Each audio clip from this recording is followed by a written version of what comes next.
All right, I am just waiting to see if we get anybody coming on because I'm going to be talking about grass-fed beef.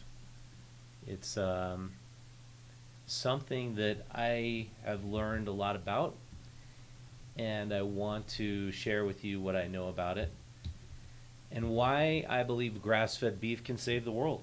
I mean, really, I think that a lot of people have come to believe that the beef industry is somehow terrible for the environment and that beef in general is a terrible thing to consume.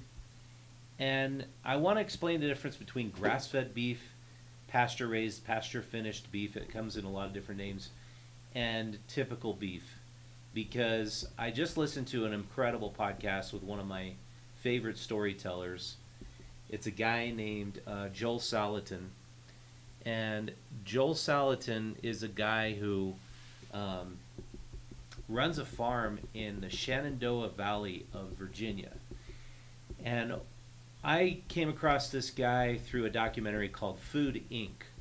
And I'm not sure if you've heard of Michael Pollan or not, but Michael Pollan is this advocate for um, learning about our food, and he's written books called The Omnivore's Dilemma, and he's basically written a lot of books, and he's a well-known writer. He lives in San Francisco.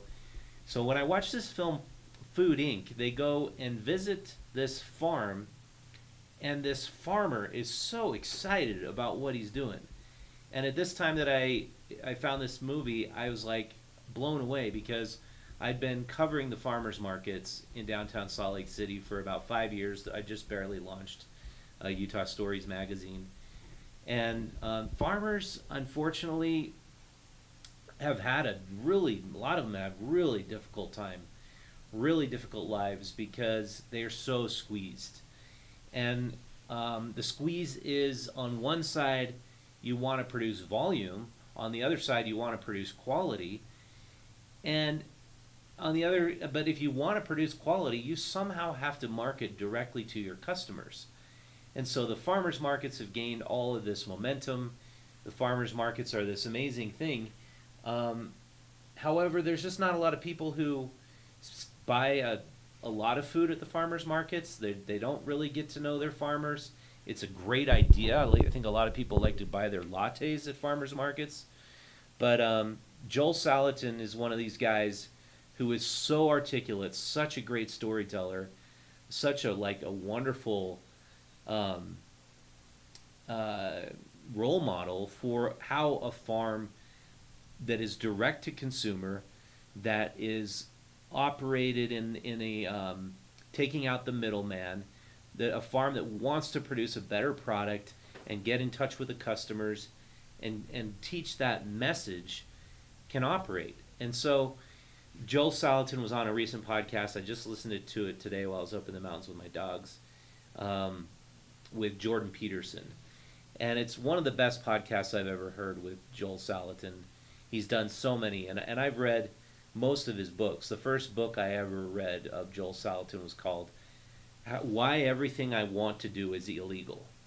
And it's a pretty hilarious book because he points out how our food systems and the regulations that supposedly manage our food, whether it's the U.S. Department of Agriculture, the FDA, all the local government agencies that regulate the way animals are slaughtered, packaged, marketed, distributed, how those all prevent him as an independent local farmer from being able to accomplish his dreams and goals.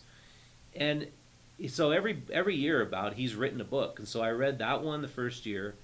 I read then Salad Bar Beef, which is about how to raise grass-fed beef and practice what's called rotational grazing, which is, I think he describes it, mob and move, where you have cattle mimicking what the animals, the large herbivores, do on the Serengeti Plain, for example. So a large herd of buffalo on the Serengeti Plain will show up and mob an area, eat a ton of grass in that one little area, and then in the next day they move on, and then they're gone.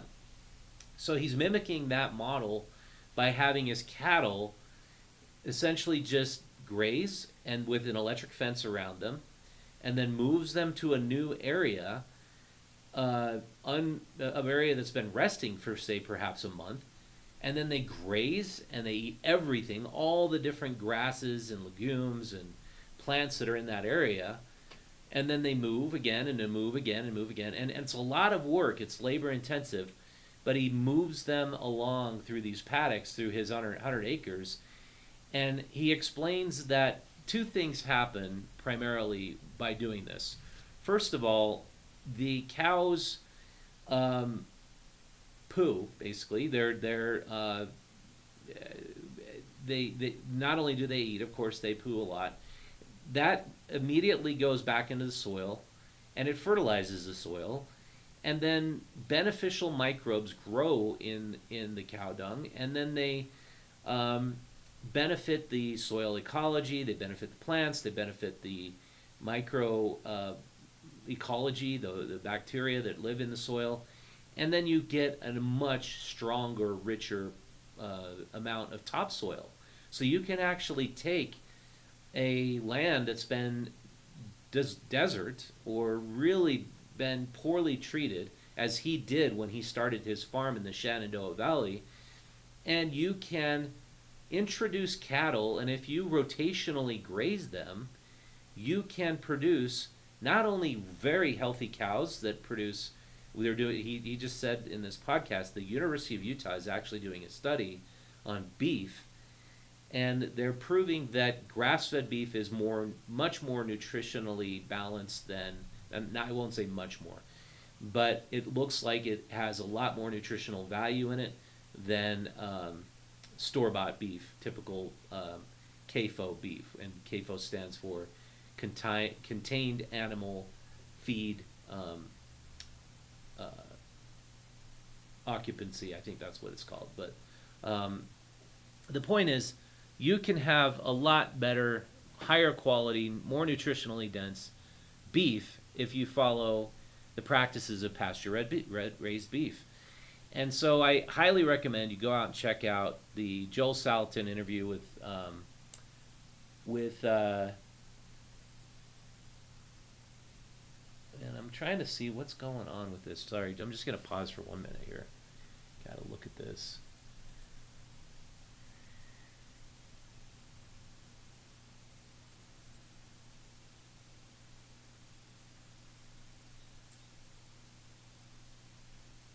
Huh. Yep. So I don't know what it is. YouTube does not let our 4,700 followers see when we're doing a live stream. This is why we stopped doing live streams on YouTube. So if you're listening, big brother, I like you, YouTube, but you should let our followers actually see our content. Otherwise, what's the point of having followers? So my point is, back to the Joel Salatin thing. Pasture-raised beef, if this were 10% of the market share of the beef industry, of all the cattle, of all the beef produced in the world, this would dramatically improve the soil ecology and the topsoil. So we have a big topsoil problem here in the United States. We are decimating our topsoil through monoculture. And there's been studies conducted that, we've had the Great Plains of the United States, our fertile, bread basket that produces most of our grains and our beans and our legumes. That is being depleted at an incredibly fast pace. That topsoil area has a limited time span in how long it's going to last. And what are we going to do when we lose our topsoil in the United States? It's not talked about. It's one of these issues where the mainstream media, of course, just doesn't want to talk about it because big ag, big food has a paradigm. They don't believe that the paradigm shift should happen. But if we started consuming 10% of our beef as pasture-raised beef, we would rebuild that soil ecology again. We would see that, once again, soil health could improve instead of being depleted. So instead of carbon being emitted from the animals, and as well as methane, the big problem, I guess, with cattle, the perception is they produce way too much methane. But what they could be producing is greater carbon sequestration, because if more of this natural ecological balance by mobbing and moving cattle is reproduced across the United States, you're sequestering more carbon into the ground through grasses. By improving the soil, you improve the health of the grass, and you improve the amount of biomass that all of the grasses are producing. So does that make sense? I hope it does. If it doesn't, feel free to let me know. I've been studying this for a long time. I really love it. I just got my second flock of chickens in my backyard. I had 16 chickens about 8 years ago, and I love my chickens because not only do they produce eggs, but they produce excellent fertilizer. And what we've lost sight of in this country is the majority of fertilizer, the majority of, you could say, raw nutrition we produce in this country is from petrochemical fertilizer. If you buy a bag of fertilizer, it's going to probably say NPK, nitrogen, phosphorus, potassium. Those are the three macronutrients that our soils and plants need. But then there's 16 total micronutrients that plants need as well.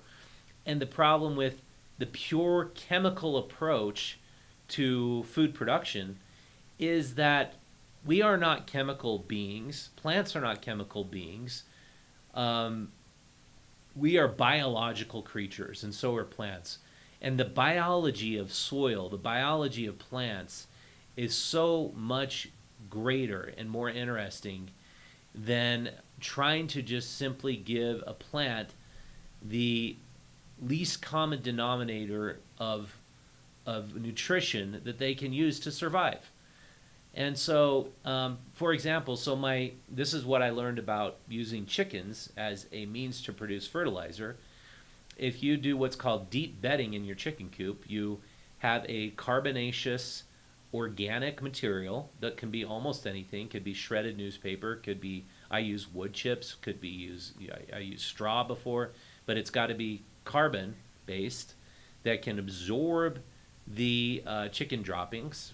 And when you do that, that nutrition, the fertilizer, especially nitrogen, but also phosphorus and potassium, is deposited in that carbonaceous diaper, and then you put it in your compost pile, and then you get incredible soil from it. And so I've been practicing that I did it for about 4 years until my golden retriever killed all my chickens. But we're getting new chickens, and it's incredible. It's been such an amazing thing for me to learn, because I was always using chemical fertilizers. I've been an avid gardener for, I'd say, 25 years. Out of, I'd say, about 15 of those years, I was an avid chemical fertilizer advocate. But why should we be dependent upon big giant factories taking petrochemicals and pelletizing them and shipping them out over the vast expanse of the country using more petrochemicals, as opposed to having an internal ecological circle where you have animals producing your fertilizer. Your fertilizer in the form of compost is then put into your garden, and then your garden grows incredible plants. You can use those plants to feed your animals and yourself, and then you have an internal circle, your own ecological circle within your own house, within your own little homestead. And it's just a wonderful idea. It's a wonderful paradigm compared to the factory farm, monoculture, confined animal feedlot model. And unfortunately, we lost an advertiser by promoting this. One of the biggest farm companies, farm suppliers, I won't say their name because I'd love to get them back, decided to ditch us as an advertiser because we were promoting these things. And it was just so obvious how much better grass-fed was than factory production. And I'll just show you somebody who we do business with who is along the lines of producing incredible pasture-raised beef. This is our current issue of Faces of Utah magazine. And in the back here, you'll see this ad for Canyon Meadows grass-fed beef. I would love to do a Faces story on them. They have an incredible farm. That's what their farm looks like out in a place called Altamont, Utah, which is kind of near Richfield, which is eastern Utah. And they do this amazing grass-fed beef. And they explain it here. It's good for the earth. It's good for you. It has delicious flavor. And it is really incredible beef. I've been eating it now. They're not, by the way, they're not paying me to make this video. I'm just doing this because I want to promote grass-fed beef. But I've been eating their beef now for 10 years. I absolutely love it. I can't handle eating ground beef and steak from the store anymore. That's the only problem. Once you try the difference, the flavor in the beef, I just think there's a really big difference there. You can check them out. They're at cmrbeef.com. And if you like this story, you like this content, we have not gotten one single viewer on our live stream. That's incredible. Hit a thumbs up on this content, and we would love to produce more of these. We probably won't be streaming them on YouTube because we just get nothing. Whereas we put them on Instagram, we get about immediately a couple dozen people watching.